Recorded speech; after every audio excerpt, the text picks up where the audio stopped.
Hello, all.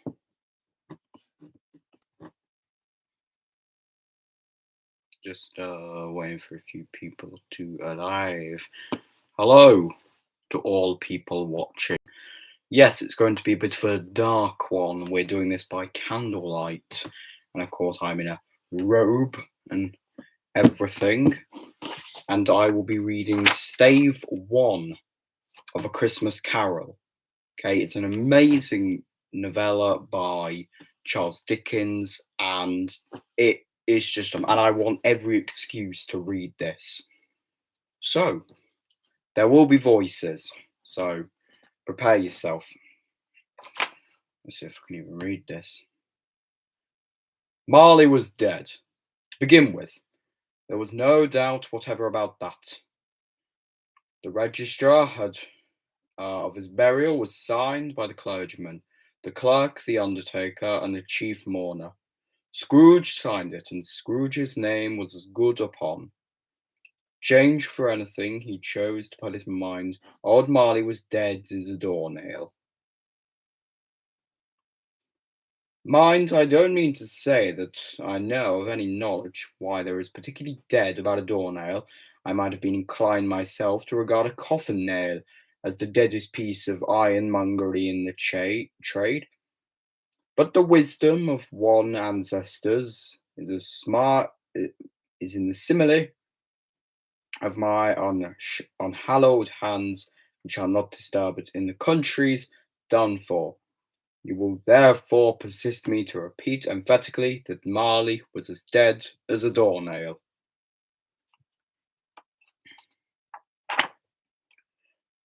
Scrooge knew he was dead. Of course he did. How could it be otherwise? Scrooge and he were partners, and I don't know for how many years.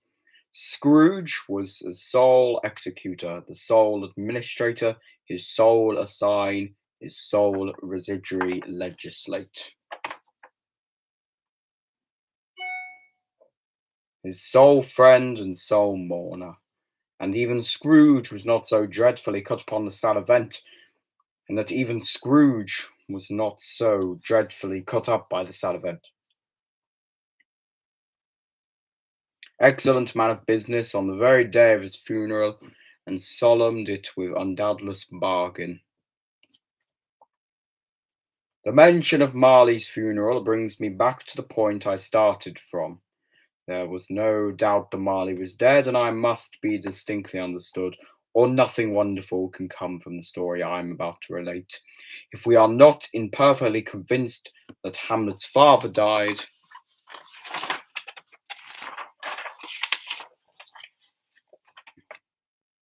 a bit, double page. Before the play began, there would be nothing more remarkable in taking a stroll at night in the easterly wind upon his own ramparts, turning out to the dark, breezy spot as a St. Paul's Cathedral, for instance, literally to astonish his son's weak mind.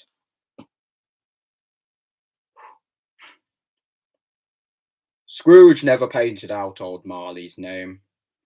Yet there it stood, years afterwards, above the warehouse door. Scrooge and Marley. The firm was known as Scrooge and Marley. Sometimes people knew to the hastiness and business called Scrooge, but sometimes Marley. But he answered both names, and it was all the same to him. Oh, but he was a tight-fisted hand at the grindstone, Scrooge, a squeezing, wrenching, grasping, scraping, clutching, covetous old sinner, hard and sharp as a flint, from which no steel had ever struck out generous fire. Secret and self-contained, as solitary as an oyster. There was I. The cold within him froze his old features, gripped, nipped and pointed his nose, shriveled his cheeks, stiffened his gait, made his eyes red and thin lips blue, and spoke out shrewdly with a ganting voice. A frosty rime was on his head, and on his eyebrows and his wiry chin he carried out his low temperature always about with him.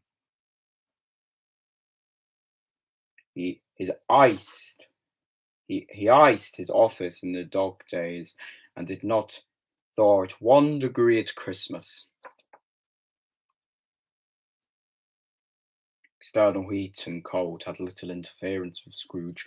No warmth could uh, n- d- no warmth could warm, no wintry weather chill him, nor that blue. Sorry,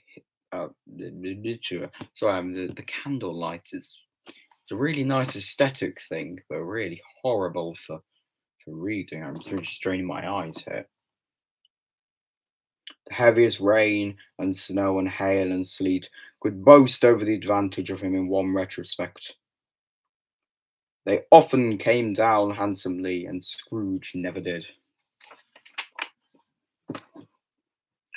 Nobody ever stopped him in the street to say, with gladsome looks, "My dear Scrooge, how are you? And will you come to see me?" No beggars implored to bestow a trifle. No children asked him in what was o'clock. No man nor woman ever once in his life inquired the way in such and such a place, ever of Scrooge. Even the blind men's dogs appeared to know him, and they saw him coming on, would tug their owners into the doorways and upper courts, and would wag their tails as if they said, "No eye at all is better than than an evil-eyed dark master."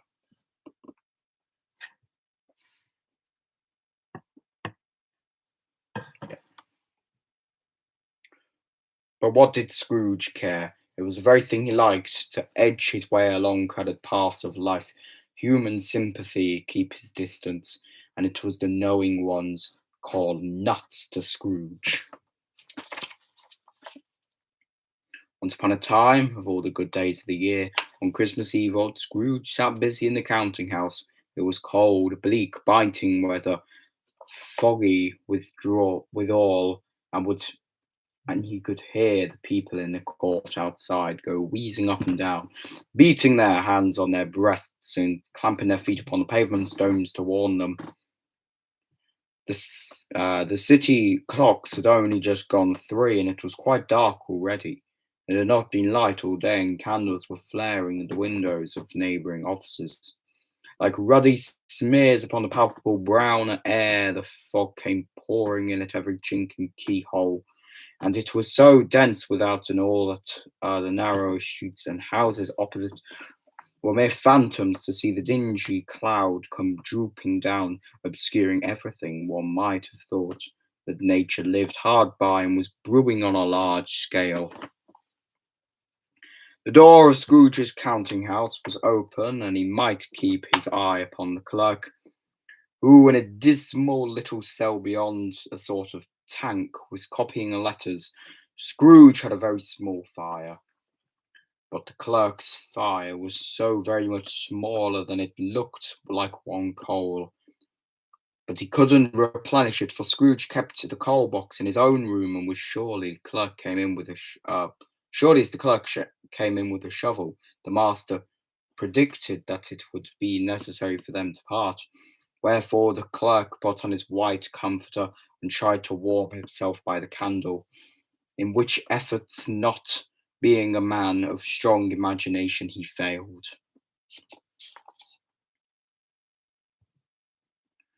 "A Merry Christmas, uncle, and God bless you," cried a cheerful voice. It was the voice of Scrooge's nephew, who came upon him so quickly that the first i- intimation, yes, that's correct, he had of his approach.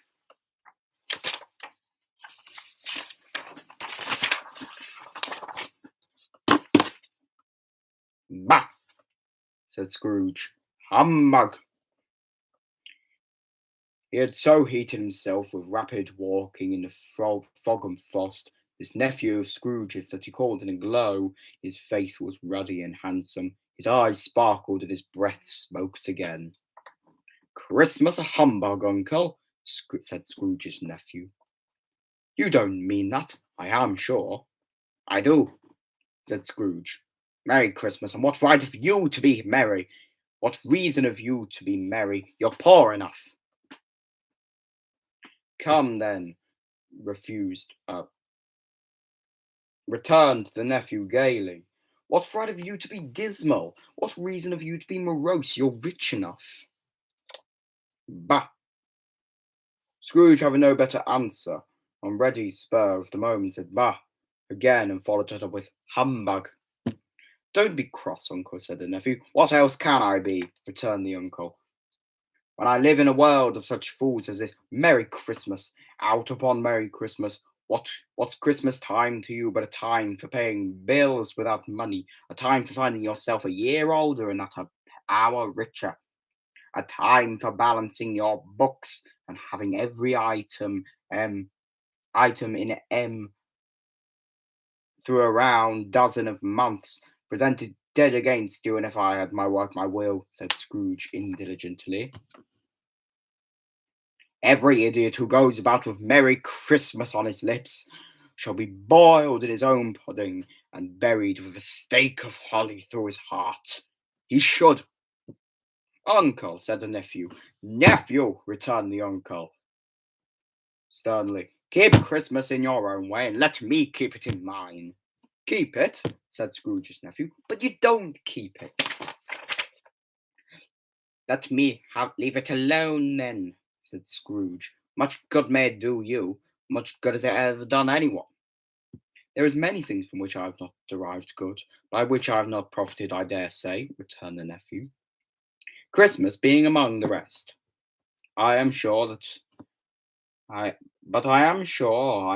have always thought of Christmas time, when it has come around, apart from the veneration due to its sacred name and origin, anything belonging to it, then it can be a part of that. As a good time, a kind, forgiving, charitable, pleasant time. The only time I know of when in the long calendar of the year, when men and women seem by one consent to open up their shut hearts freely, and to think of people below them as if they were fellow passengers to the grave, and not another race of creatures bound on other journeys. And therefore, uncle, I believe it has never put a scrap of gold or silver in my pocket.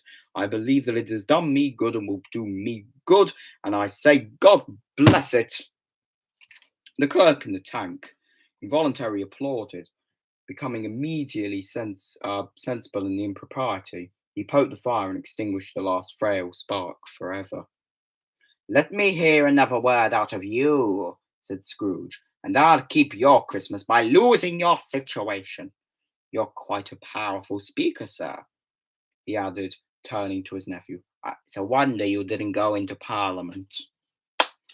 Don't be angry, uncle. Come dine with us tomorrow. Scrooge said that he would see him. Yes, indeed. He went the whole length in the expression and said that he would see him in extremity first. But why, said Scrooge's nephew, why? Why did you ever get married? Said Scrooge. Because I fell in love.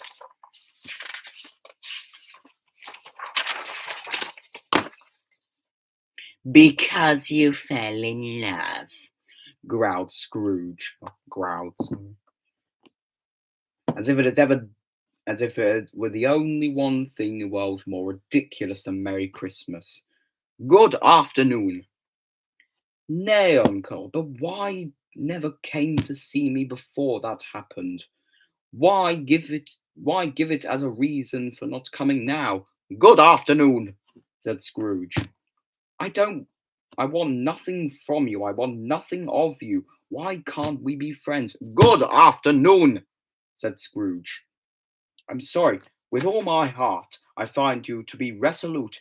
We have never had any quarrel from which I have been a party, and I have made the trail in homage to Christmas, and I keep Christmas in honor to the. So a Merry Christmas, Uncle.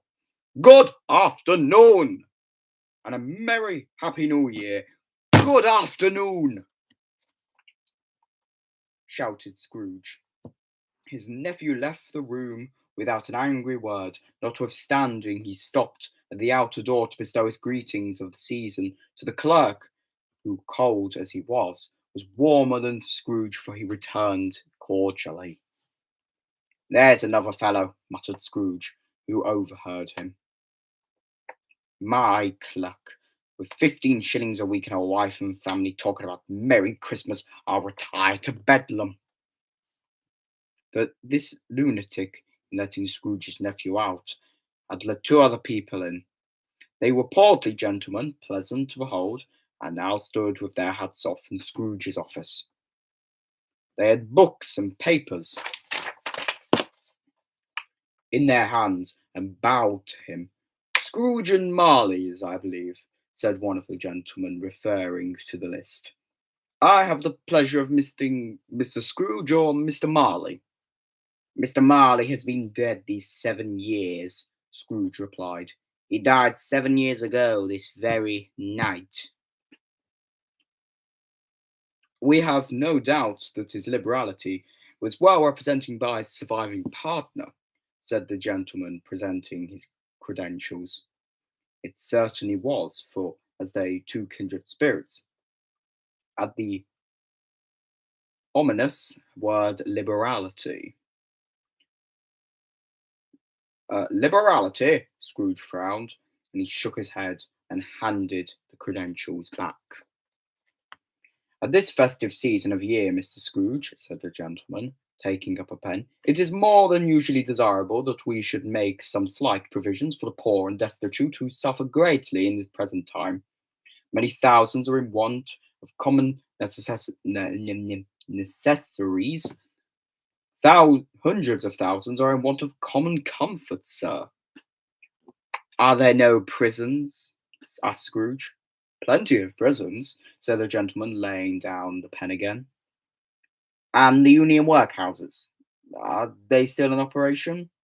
demanded Scrooge. "They still are," returned the gentleman, "though I wish I could say they were not.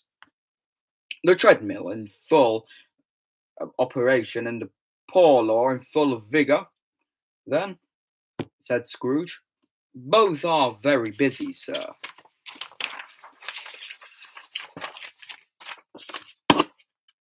"Oh, for a moment, then, from what you said at first, I thought that what had occurred to stop them in a useful course," said Scrooge. "I'm very glad to hear it. Under the impression that they were scarcely furnish Christian cheer of mind or body to the multitude," returned the gentleman. "A few of us are endeavouring to raise a fund to buy the poor some meat and drink and means of warmth. We choose this time because it is a time of war when others, when want is keenly felt and abundance rejoices. What shall I put you down for?" "Nothing," Scrooge replied. "You wish to remain anonymous?" "I wish to be left alone," said Scrooge. "Since you ask me what I wish, gentlemen, that is my answer. I don't make myself merry at Christmas. I can't afford to make idle people merry. So I help to support the establishments I have mentioned.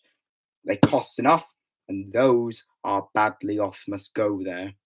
Many can't go there, and many would rather die." "If they would rather die," said Scrooge, "then they had better do it, and decrease the surplus population. Besides, excuse me, I don't know that." "But you might know it," observed the gentleman. "It's not my business," Scrooge returned. "It's enough for a man to understand his own businesses and not to interfere with other men's. Mine occupies me consistently. Good afternoon, gentlemen." But, seeing clearly that it would be useless to pursue their point, the gentleman withdrew. Scrooge returned to his labours, and with an impoverished opinion of himself and in more facetious temper than was with him.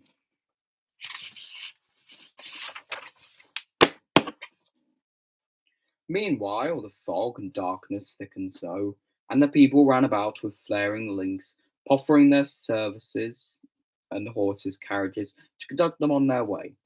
The ancient tower of a church, whose gruff old bell was always peeping slyly down at Scrooge, within a Gothic window in the wall, became invisible, and struck the hours and the quarters in the clouds with tremulous vibration, tremendous vibrations, as if it were teeth chattering in its frozen head up there.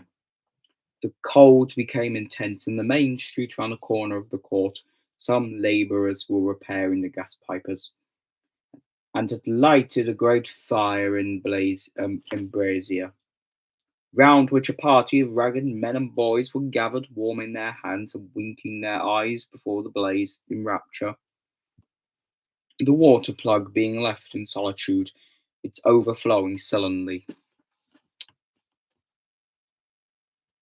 congealed, and turned to misanthropic ice. The brightness of the shops, where holly, sprigs, and berries crackled in the lamp heat of the windows, made pale faces. Oh. The Lord's Mayor, in the stronghold of the mighty mansion house, gave orders of 50 cooks and butlers to keep Christmas as a Lord Mayor's household should, and little Taylor, who had finished 5 shillings on the previous Monday and getting drunk and bloodthirsty in the streets, stirred up tomorrow's pudding in his garnet, while his lean wife and the baby sallied out to buy the beef. Foggier yet and colder, piercing, searching, biting cold. If the good Saint Dunstan had had but nipped the evil spirit's nose with a touch, but such weather as that, instead of using his familiar weapons, then indeed he would have roared to lusty purpose. The owner of one scant young nose, gored and mumbled by the hungry cold, as bones as gnawed by Christmas carol, but at the first sound of "God bless you, merry gentlemen, may nothing you dismay," Scrooge seized the ruler, and with such energy and action, and the singer fled with terror, leaving the keyhole in the fog to the fog even more congealed frost.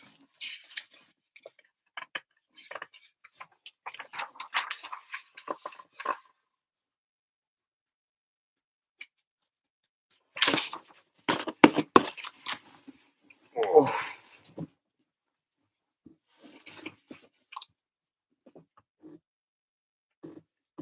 At length the hour of shutting in the country counting house arrived.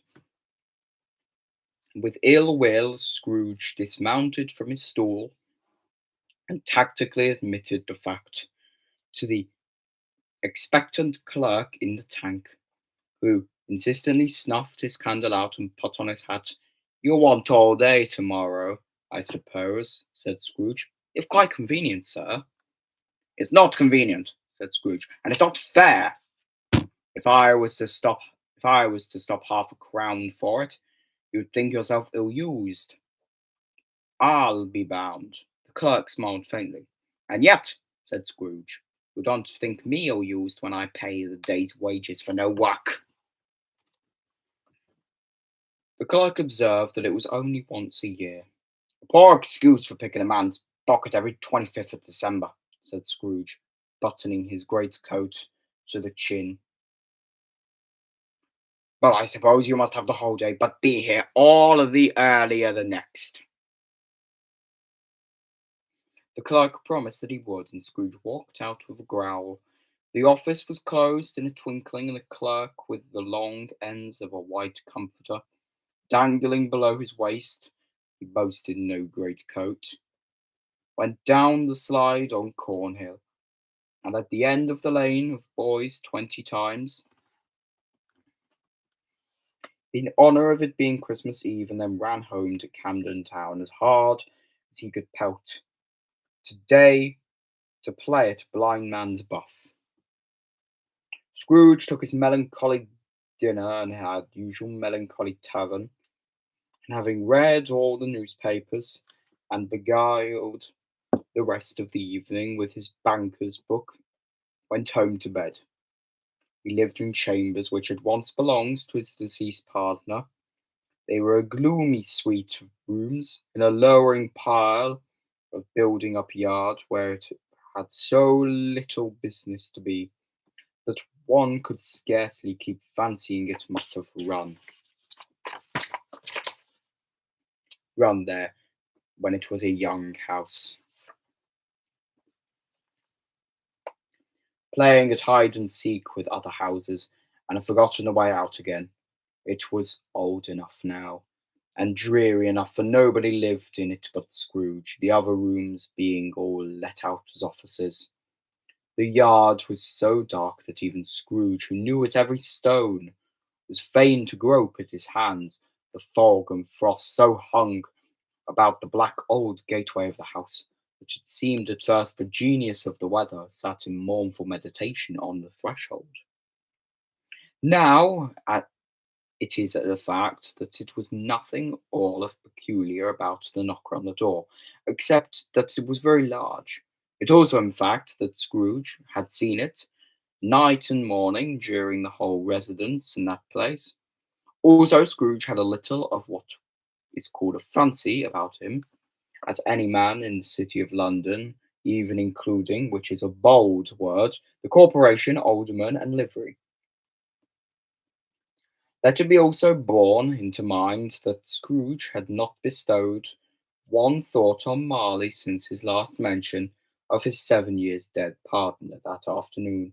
And then let any man explain to me that if he can, how that happened, that Scrooge, having the keys to the door in the lock, saw the knocker without his undergoing any intermediate process of change, not a knocker, but Marley's face. Marley's face, it was not an impenetrable shadow as the others. Objects in the yard were, but did more light about it. Not a bat like a bad lobster in a dark cellar. It was not angry or ferocious, but Scrooge. But it looked at Scrooge as Marley used to look, with ghostly spectacles turned up on its ghostly forehead. Its hair was curiously stirred, as if by breath or hot air. And though the eyes were wide open, they were perfectly motionless. And its livid colour made it horrible, but its horror seemed to be in spite of the face, and beyond the control rather than a part of its own expression. As Scrooge looked fixedly at the phenomenon, it was a knocker again. And to say that he was not startled, or that his blood was not conscious of all a terrible sensation, to which it had been a stranger from infancy, would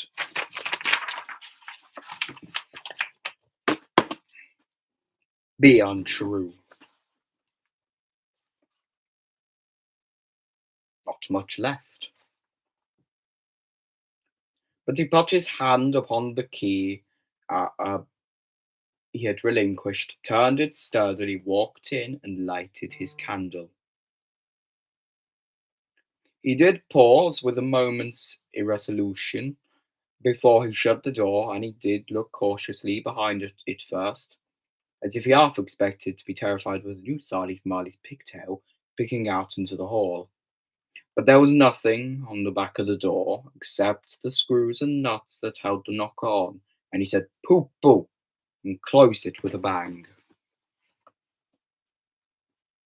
The sound resounded through the house like thunder.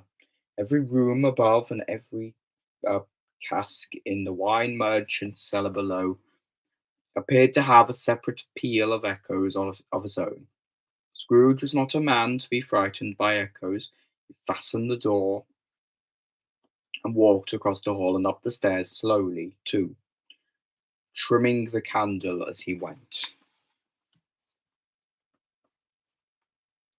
You may talk vaguely about the driving a coach and six up to a good old flight and stairs, although or through a bad young Act of Parliament, but I mean you to say you might have got a hearse up that staircase and taken it broadwise, With the splinter bar towards the wall and the door downwards, the balustrades had done it easily.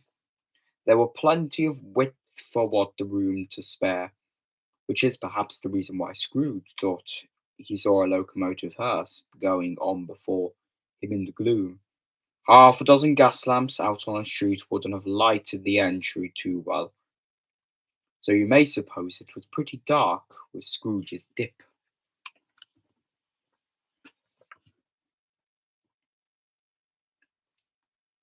Up Scrooge went, not caring a button for that. Darkness is cheap, and Scrooge liked it. But before he shut the heavy door, he walked through his rooms to see that all was right. He had just enough recollection of the face to desire to do that. Sitting room, bedroom, lumber room, as all should be. Nobody under the table, nobody under the sofa. A small fire in the grate, spoon and basin ready, and a little saucepan of gruel. Scrooge had a cold on his head. Up upon the hob.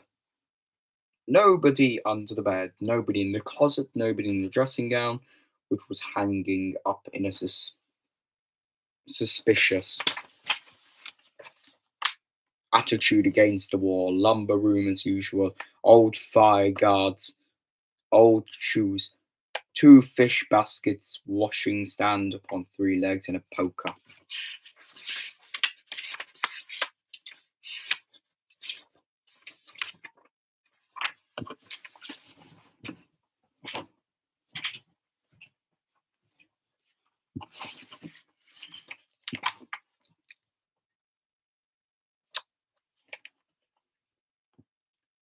Quite satisfied, he closed the door and locked himself in, double locked himself in, and which was not his custom. Thus secured against surprise, he took off his cravat, put on his dressing gown and slippers, and his nightcap, and sat down before the fire to take his gruel. It was a very low fire indeed, nothing on such a bitter that night. He was obliged to sit close to it, brood over it, before he could extract the least sensation of warmth from such a handful of fuel.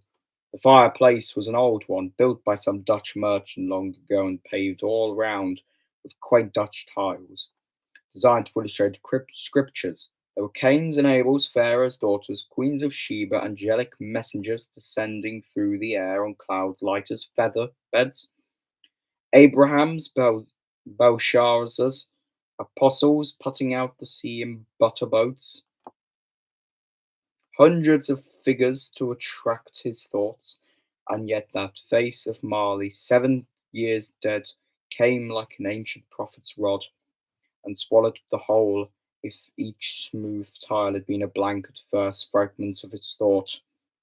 There would have been a copy of old Marley's head on every one. Humbug, said Scrooge, and he walked across the room.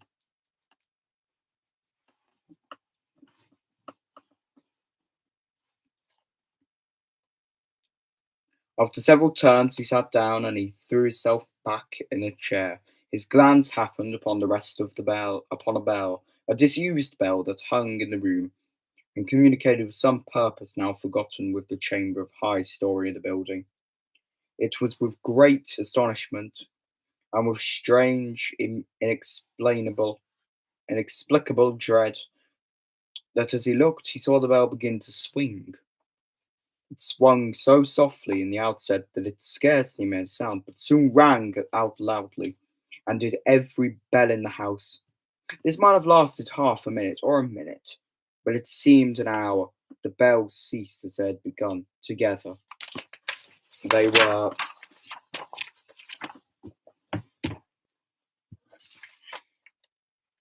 succeeded by a clanking noise deep down below, as if some person were dragging a heavy chain over the casks of the wine merchant's cellar.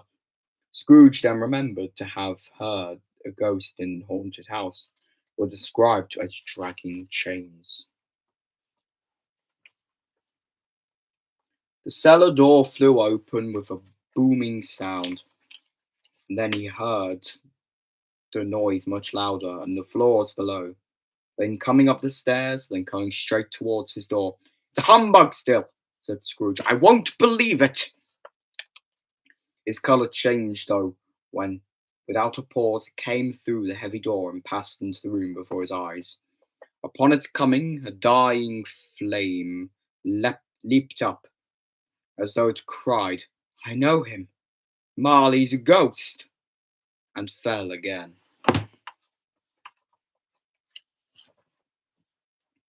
The same face, the very same, Marley in his pigtail, usual waistcoat, tights, and boots.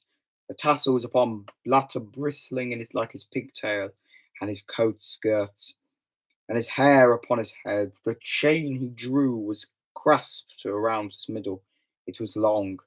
It wound around him like a tail, and it was made, for Scrooge observed it closely, of cash boxes, keys, padlocks, and ledgers, deeds, and heavy purses wrought in iron. His body was transparent, so that Scrooge, observing him, still looking through his waistcoat, could see the two buttons on his coat behind. Scrooge had often heard that Marley had no bows, but he had never believed it until now.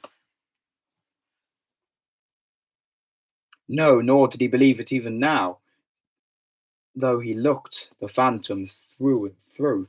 He saw it standing before him, though he felt the chilling influence of its death-cold eyes, and marked the very texture of the folded handkerchief bound about his head and chin, which wrapper he had still not observed before. He was still incredulous, and fought against his senses. "How now?" said Scrooge, caustic and cold as ever. "What do you want with me?" "Much," said Marley's voice. "No doubt about it." "Who are you?" "Ask me who I was." Who were you, then?" said Scrooge, raising his voice. "You're peculiar. You're particular for that shade," he was going on to say. "To a shade," but substituted this as a more appropriate. "In life I was your partner, Jacob Marley. Can you sit down?" asked Scrooge, looking doubtfully at him. "I can." "Do it then." Scrooge asked the question because he didn't know whether the ghost, so transparent, might have felt in a condition to take the chair, and felt that even in the event of its being impossible, it might involve the necessary of an embarrassing explanation. But the ghost sat down on the opposite side of the fireplace, as if he were quite used to it. "You don't believe in me," observed the ghost. "I don't," said Scrooge. "What evidence do you have of my reality beyond that of your senses?" "I don't know," said Scrooge. "Why do you doubt your senses?" "Because," said Scrooge, "a little thing affects them. A slight disorder of the stomach makes them cheat. You may be a bit of undigested beef, a blot of mustard, a clam of cheese, a fragment of underdone potato. There's more of gravy than of grave about you, whatever you are." Scrooge was not much in the habit for cracking jokes, nor did he feel, in his heart, by which any means waggish then. The truth was that he tried to be smart, as a means of distracting his own attention and keeping down his terror, for the spectre's voice disturbed the very marrow in his bones. To sit staring at those fixed, glazed eyes in silence for a moment would play. Scrooge felt very deuce with him. There was something very awful, too, with spectres being provided an infernal atmosphere of his own. Scrooge could not feel it himself, but it was clearly the case. For though the ghost sat perfectly motionless, his hair and skirts and tassels were still agitated by the hot vapour from an oven. "You see this toothpick?" said Scrooge, returning quickly to the charge for the reason just assigned for wishing, though it were only for a second to divert the vision's stony glaze from himself. I do, said the ghost. You're not looking at it, said Scrooge. But I see it, said the ghost, notwithstanding. Well, returned Scrooge, I have but to swallow this and be for the rest of my days persecuted by a legion of goblins, all of my own creation. Humbug! I tell you, humbug! At this the spirit raised a fearful cry, and shook his chains with such dismal and appalling noise that Scrooge held on tight to his chair to save himself from falling into a swoon. But how much greater was this horror when the phantom, taking off the bandage round his head, as if it were too warm to wear indoors, his lower jaw dropped down upon the breast. Scrooge fell upon his knees and clasped his hands before his face. Mercy, he said, dreadful apparition, why do you trouble me? Man of the worldly mind, repeated the ghost, do you believe in me or not? I do, said Scrooge. I must, but why do spirits walk the earth, and why do they come to me? It is required of every man, the ghost returned, that the spirit within him should walk among his fellow men, to travel far and wide, and if that spirit does not go forth in life, it is condemned to do so after death. It is doomed to wander the world. Oh, woe is me, and witness what I cannot share, but might have shared on earth and turned to happiness. Again the spectre raised a cry, and shook his chains and wrung his shadowy hands. You are fettered, said Scrooge, trembling. Tell me why. I wear the chain I forged in life, said the ghost. I made it link by link and yard by yard. I girded it with my own free will, and of my own free will I wore it. Is its pattern strange to you? Scrooge trembled more and more. Or would you know, pursued the ghost, the weight and length of strong coil you bear yourself? It was as full and heavy as mine, long ago 7 Christmas Eves. You have laboured on it since. It's a ponderous chain. Scrooge glanced about him on the floor in the expectation to finding himself surrounded by some 50 or 60 fathoms of iron cable, but he could see nothing. Jacob, he said imploringly. Oh, Jacob Marley, tell me more. Speak comfort to me, Jacob. I have none to give, the ghost replied. It comes from other regions, Ebenezer Scrooge, and it is conveyed by other ministers to other kinds of men. Nor can I tell you what I would. A very little more is all permitted to me. I cannot rest, I cannot stay, I cannot linger anywhere. My spirit never walked beyond the counting house. Mark me, in life my spirit never roved beyond the narrow limits of our money-changing hole. Our weary journeys lies before me. It was habit with Scrooge, whenever he became thoughtful, to put his hands on his breeches pockets, pondering on what the ghost had said. He did so now, but without lifting up his eyes or getting off his knees. You must have been very slow about it, Jacob, Scrooge observed, in a business-like manner, though with humility and difference. Slow, said the ghost.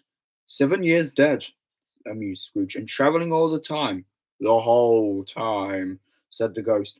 No rest, no peace, incessant torture of remorse. You travel fast, said Scrooge. On the wings of the wind, replied the ghost. You might have got over a great quantity of ground in 7 years, said Scrooge.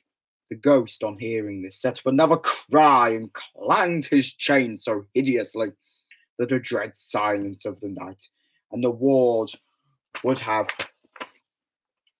been justified in indicating it for a nuisance. "Oh, captive, bound, and double-ironed," cried the Fathom, "not to know what ages of incessant labour and by immortal creatures for this earth I must pass into eternity before the good of which is susceptible and all developed. Not to know but any Christian spirit whirled kindly in its little sphere. Whatever it may be will find its mortal life too short for its vast means of usefulness.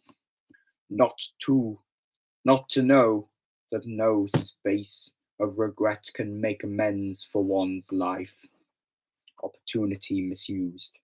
Yet such was I, oh, such was I. But you were always a good man, Jacob, a good man of business, faltered Scrooge, who now began to apply this to himself. Business! Cried the ghost, wrapping his hands again. Mankind was my business. The common welfare was my business. Charity, mercy, forbearance, and benevolence, those were all my business. The dealings of the trade were but a drop of water in the comprehensive ocean of my business. It held up its chain at arm's length as if it were going to cause its all unavailing grief, and flung it on heavily upon ground again. At this time of the rolling year, the spectre said, I suffer most. Why did I walk through crowds of fellow beings with my eyes turned down and never raise them to what was a blessed star which led the wise men to poor abode? Were there no poor homes in which the light would have conducted me? Scrooge was very much dismayed to hear the spectre going at this rate, and began to requake exceedingly. Hear me, said the ghost, my time is nearly gone. I will, said Scrooge, but don't be hard upon me. Don't be flowery, Jacob, I pray.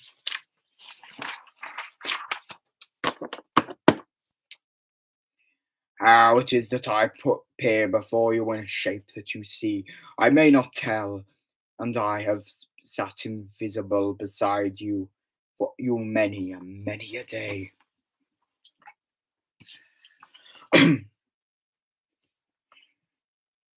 was not an unagreeable idea. Scrooge shivered and wiped the perspiration from his brow. That is no light part of my penance, pursued the ghost. I am here tonight to warn you that you may yet have a chance of hope of escaping my fate, a chance of hope of my procuring Ebenezer. You were always a good friend to me, said Scrooge. Thank ye. You will be haunted, resumed the ghost, by 3 spirits. Scrooge's countenance fell almost as low as the ghost's had done. Is that the chance of hope you mentioned, Jacob? He demanded in a faltering voice. It is. I think I'd rather not, said Scrooge. Without their visit, said the ghost, you cannot hope to shun the path I tread. Expect the first tomorrow when the bell tolls 1. Couldn't I take them all at once and have it all over, Jacob? Said Scrooge. Expect the second on the night of the same hour. The third upon the night when the last stroke of 12 has ceased to vibrate.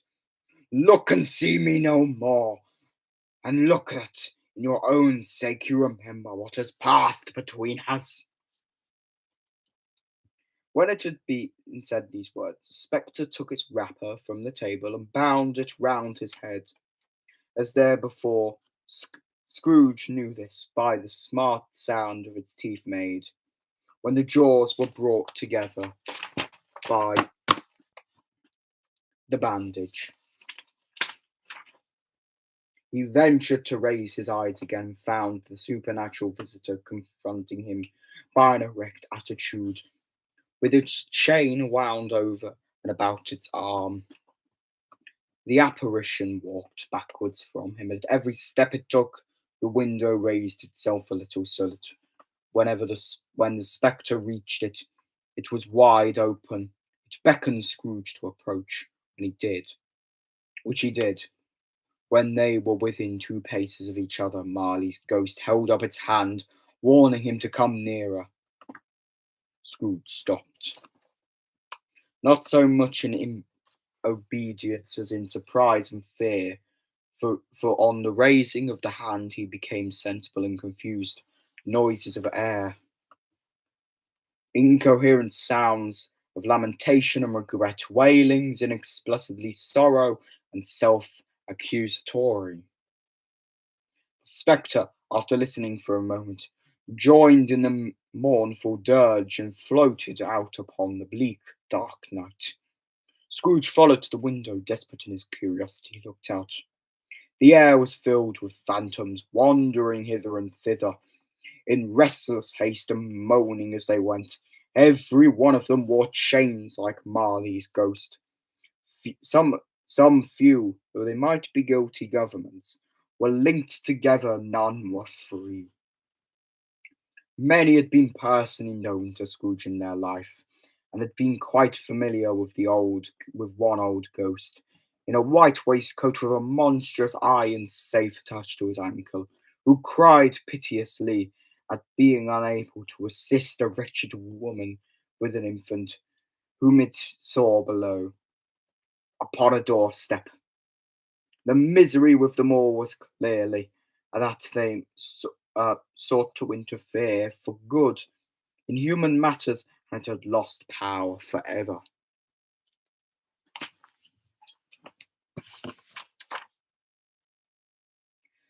Uh,